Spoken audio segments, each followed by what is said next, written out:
Welcome to Olokumeji Road, one of the many projects constructed by the last administration in Lagos State as part of measures to control traffic and open up Ifako to this end of the Lagos Express Road.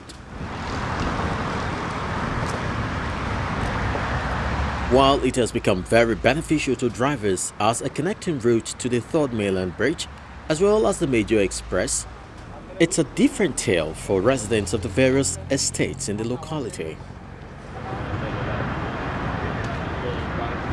Anytime it rains, we seem to be existing right in the middle of, water pond, body of water, arising from the fact that the gutters we have here are not carrying water to the main gutter created by the government. Before this time, this road here, was not tarred. We were doing all we could to maintain it, but eventually government, out of its own magnanimity, decided to come to our aid and did this. And then, of course, you can see there are state-of-the-art gutter, made on both sides of the road, which is a very commendable development. But the sad situation for us is that these gutters don't serve us because the road, having been elevated, leaves our own part of the community other road level. So all the rains and all that leaves the entire estate flooded. In fact, several times, we had seen people, move their things, sun their materials, bed, chairs, furniture, kept out there to dry because of the effect of the rain. The roads within the communities are in very poor state as flood leaves its mark after the last rainfall. Prior to the road that was constructed by the government, is with the landlords in the environment, the CDA, that created the road before the government came to rescue, so to say. Right now, what we do for those of us that have flooding in our houses, we have sumps, submersible sumps that we use. And those submersible sumps that we used to pump out, like I said, a week. We are still pumping out water from our building. And some people, properties are spoiled, messed up, and the cost of it is too much on the people in this environment. So what we do from time to time, if you look down these streets down, you see that all the time we are always filling up the streets with rubble so that at least we can have passage of way for our cars. That's what we've been doing, and it's quite a challenge for the CDA.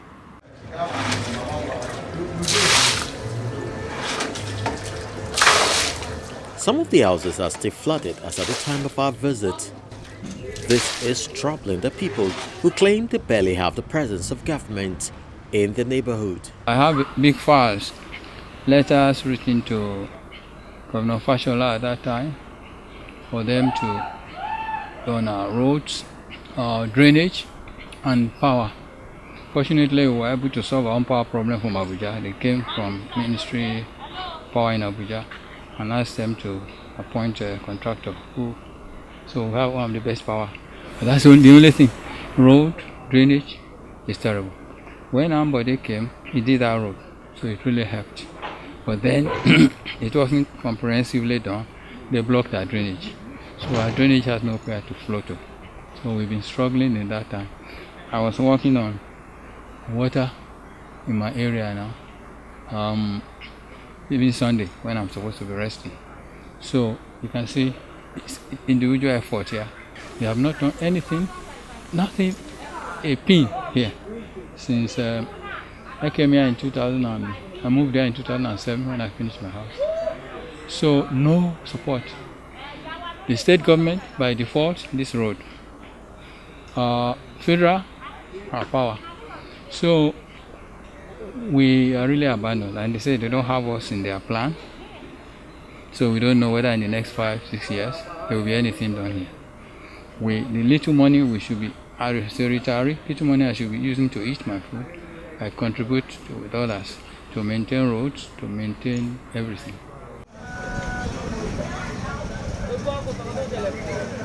This canal is meant to channel water to the lagoon, but barely functions as such, says one of the residents of the community. This canal stretches all the way from the other side of Ifako down to this part of this Ifako, then going towards the canal, going towards the lagoon. you could see a lot of construction that has encroached on the canal. And then 2 weeks ago, the community had to mobilize people to dredge, to clear the seaweed on this canal, which they did. And after that, you can see that's why you see the water flowing. But as far as some few days back, this canal was filled to the brim, that the water was not flowing properly. Now we need the government. Sometimes ago, we went to Ministry of Environment, because we discovered that the government is supposed to build a jetty around here, somewhere along this line. But then it's been neglected, and the water level is increasing now. We're in July, and it's going to rain up till October. You can imagine the kind of situation we are going to find ourselves. So we need the government presence to give us good line drains, so that it will take water from the community down to this canal, and as well dredge this canal properly, so that the water can flow out easily. And that will give us a better place for us to live in.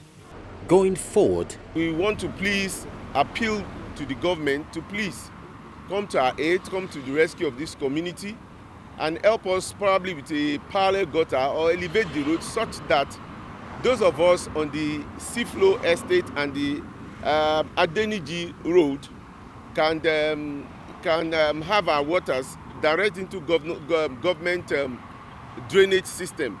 That will go a long way to really help us. It will go a long way to really help us. And I know it's what the government has done in other places, and I'm sure they can as well help us in this place. Well, we want the presence here. They want our roads and drainage to be done. Unfortunately, when I'm as a professor in the University of Lagos, hydrology, and we work hydraulics, engineering, and so on. But we know what to do, but we don't have the resources to do it. We want them to come here. Drainage, the canal is bad, it's terrible. I've never seen a canal like that before. It's flooding people's houses. It's not really very useful. It's too shallow, too narrow, poorly aligned. So we need a good canal, and then we need our road with the drainage. Lagos State government, having started this good work in this area, should please accomplish it by coming to our aid. The length of road is it's not more than 1 kilometer, and it's something that they can do. Sir, we pay our tax. We are in love with government. Whenever there's a call for people to come and select who they want to lead them, we are always number one. We have given our commitment to the well-being of Lagos State, as it has also returned, to our own well-being. So our desire, sir, basically, is if they can come do this for us, we would be eternally grateful to them. this Oworo community for now would hope for respite only if the Lagos State government finds it necessary to look into the impact assessment of a project meant to bring succor and development to the people.